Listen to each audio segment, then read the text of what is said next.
Yo voy al médico, el médico me dice, señorita, yo tengo algo que informarle, usted tiene eh, principio de cáncer de cuello uterino, no se vaya a alarmar, no es para asustarse, esto puede solucionarse, sin embargo hay que conservar la calma, hay que operarlo inmediatamente porque puede extenderse. El tipo de lesión que tú tienes, eso se divide como en tres tipos de lesión, NIC 1, NIC 2, NIC 3. Yo tenía un nivel NIC 3 que era ya, o sea, ya iniciando el cáncer ya como tal para expandirse. Entonces ya estaba como en ese proceso ya para irse a expansión o a quimios y todo este tipo de tratamientos. Gracias a Dios yo no tuve que llegar hasta allá.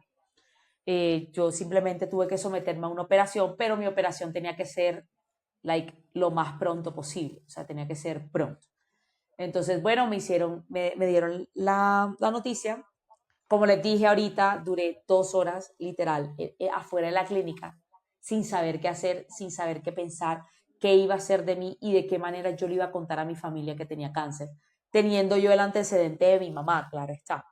Cómo yo le decía a mis hermanos que yo también tenía cáncer, o sea, cómo, de qué manera les iba a dar esa noticia. Y además que yo ni siquiera les había comentado que me estaba haciendo como chequeos al respecto.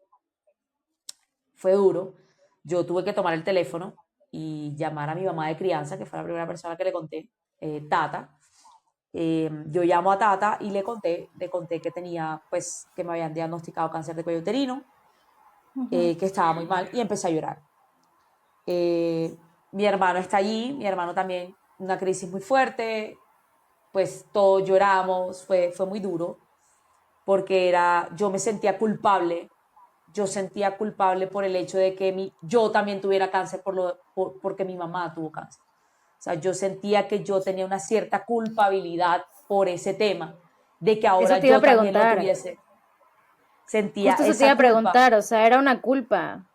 era culpa, yo sentía culpa porque yo decía, ¿cómo me va a dar a mí también si mi mamá también murió? Y también pensaba, yo espero no me pase lo mismo que a mi mamá. Mi mamá falleció a la edad de 41 años. Mi mamá falleció muy joven. Imagínate, Ujú. yo en ese momento tenía, creo que 32, 31, por ahí. Entonces, imagínate, yo estaba en el shock de, Dios mío, ¿qué puede sucederme? ¿Qué puede acontecer conmigo? Yo espero, Dios mío, que no me pase lo mismo a mi mamá o que se vaya a repetir la historia y yo, ¿qué voy a hacer mis hermanos? Yo pensaba en mis hermanos. Yo ni siquiera pensaba en mí, yo pensaba en la reacción de mis hermanos, en cómo mis hermanos iban a tomar la noticia, en cómo ellos iban a sentirse porque su hermana menor, porque de hecho yo soy la más pequeña de mis hermanos son, mi hermana tiene, en este momento mi hermana tiene 44 años y mi hermano tiene 38, 38, sí, 38, cómo mis hermanos iban a tomar la noticia. Entonces, era lo que más me llenaba la cabeza.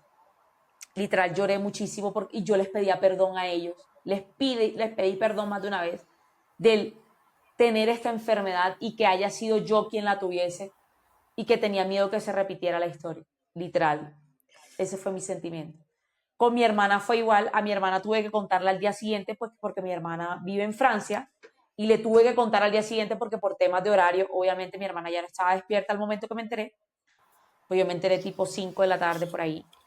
Y bueno, en ese momento fue muy duro, no pude dormir, eh, mi hermano buscando cómo hacer, porque no quería que yo estuviera sola en todo este tratamiento.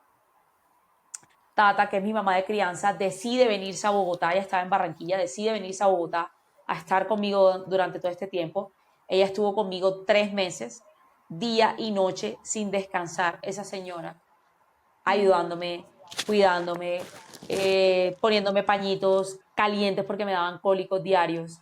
Yo sufrí mucho, para serles sincera, yo sufrí de mucho dolor, de muchos cólicos. No sé si esto suele pasar o si esto es normal, Ujú. suelen decir que esto es una enfermedad muy silenciosa, pero a mí me daban muchos cólicos diarios. Yo duraba con cólicos día y noche, como los cólicos menstruales, pero multiplicado como por 10. Yo no podía ni caminar no podía ni pararme de la cama, yo caminaba como así, como un pingüinito, andaba así. Todavía me dan esos dolores, ya no tanto como antes, pero literal, me daban dolores muy fuertes. y me la pasaba acostada porque no soportaba estar sentada. Era muy fuerte. Y pues bueno, el sistema de salud de Colombia, en este caso, para mí afortunadamente fue muy diligente y me ayudaron mucho con este tema. Entonces yo me entero en julio, agosto del 2020 y a mí me operan en octubre del 2020. Yo tengo una intervención que se llama conización, que es el recorte del cuello uterino, el cual lo cortan en forma de cono y pues él queda un poco más, creo que es más corto de lo que normalmente debe ser. Entonces es como la operación y es la operación que me hacen a mí para eliminar la lesión de cáncer que tenía y pues quitar esa parte y pues ya eliminar la lesión del todo.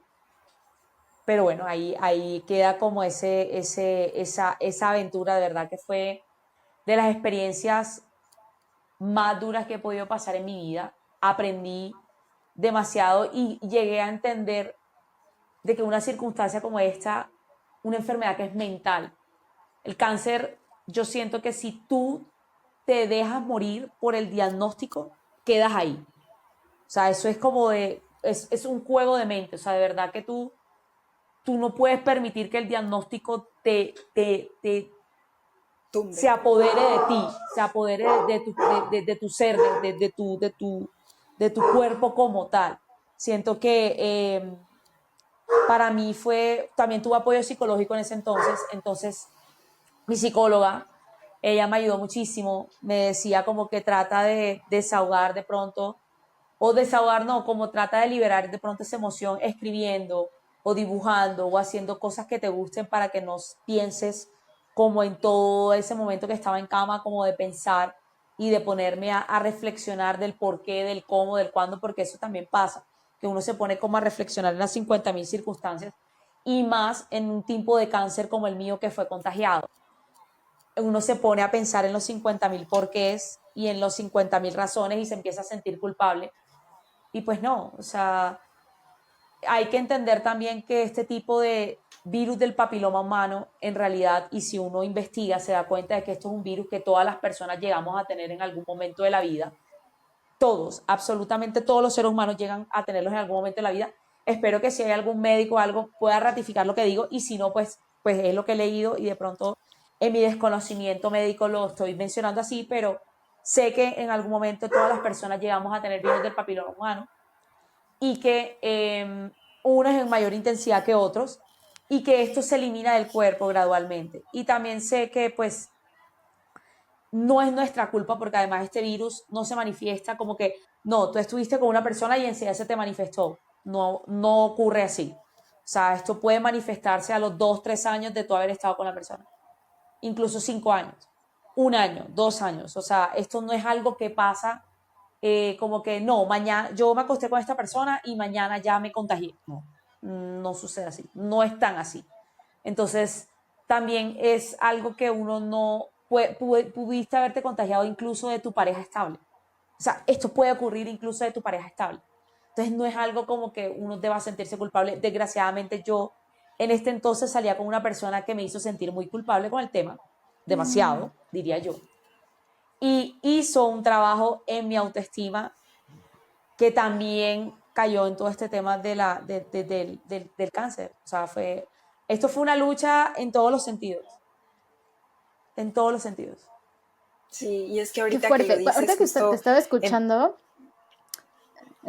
y ahí nos empalmamos tantito, pero ahorita que te escuchaba, hace un tiempo estaba leyendo sobre la culpa y es un tema que hemos hablado mucho en este podcast, ¿no? La culpa puede ser como, puede venir a ayudar, ¿no? Puede venir con un propósito Así es. y o sea, viene siempre como buscando la justicia, la culpa. Normalmente, lo normal sería que quienes sientan culpa sean quienes hicieron dolor o quienes hicieron daño o quienes fueron culpables, ¿no? Pero en este caso, como que siento que es súper fuerte que hayas sentido tanta culpa por como revivirles un momento a tu familia, siendo que tú eras la víctima en ese momento. Que está increíble que nos puedas platicar, que no tomaste justo una posición de víctima, sino de decir, a ver, ¿cómo vamos a lidiar con esto? Y avancemos. Pero creo que a diferencia de otros momentos en los que yo he escuchado sobre la culpa, o sea, que en lugar de venir a resarcir el daño, es lo que debería de hacer la culpa, ¿no? Como de conciencia en quien hizo daño, en quien fue el culpable, y entonces pues que se haga algo para reparar el daño. En tu situación fue como un cambio de conciencia de decir, ok, me siento apoyada, tengo un ejército, tengo a mi familia, quizás no es como el Lilo y Stitch, ¿no? Quizás no es la más ordinaria, quizás está rota, pero es familia y Ohana, ¿no? Qué bonita forma de entender la culpa, o al menos así lo estoy leyendo de lo que tú nos dices. Nos cruzamos Sí, ahí la un verdad. poquito, Lau.